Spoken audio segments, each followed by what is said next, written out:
Əlbəttə bu sözləri deyən müsəlmanlar qeyri-müsəlmandan bu günləri çoxalıb. İndi qeyri-müsəlman heç yadına düşmür İmam Xomeyni necə gəlib.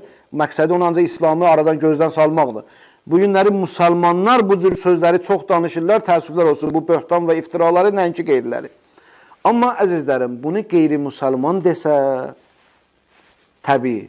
Ancaq bir insan ki, mən Qur'ana iman gətirmişəm, deyir və onun bu cür iftira və böhtan atması Qur'anla müvafiqdir, yoxsa müxalifdir? Deyirlər, Qur'anın harası ilə müxalifdir?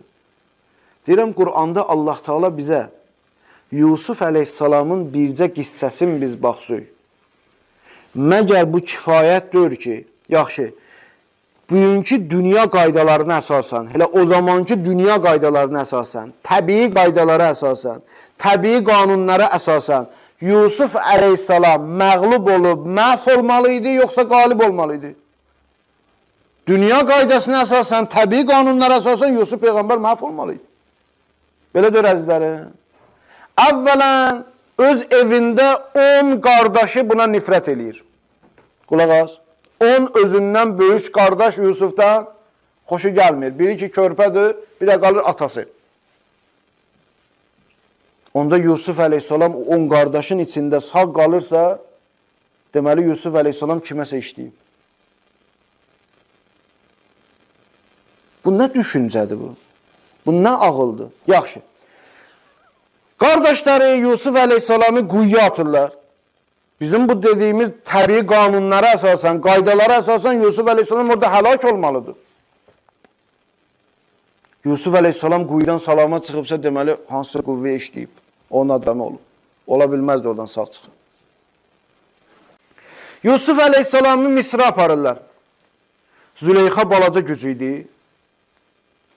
Züleyxa Misrin ən böyük güclərindən biridir. Özü və yoldaşı. Züleyxa Yusuf əleyhissalamla baş-başa qoyub. Təbii qanunlara əsasən Yusuf Züleyxaya uduzmalıdır. Uduzur, yoxsa qələbə çalır. Yusuf Züleyxaya qələbə çalıbsa, deməli kim üçünsə işləyib. Ola bilməzdi. Yusuf əleyhissalam zindana salınır. Zindanda müşriklərlə birgə olur.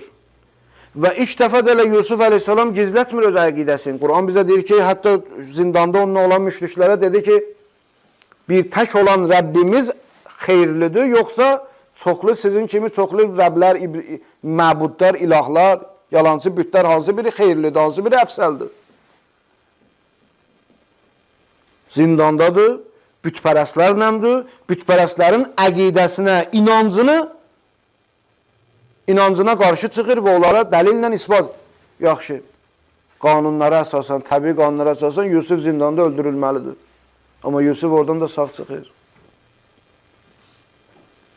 Yusuf əleyhissalam Fironun padşahı olur, Fironun əzizi olur, indiki dillə deyək vəziri olur və bütün idarəçilik onun əlinə keçir. Yaxşı, bunları necə başa düşür? Quran bunu bizə niyə danışır?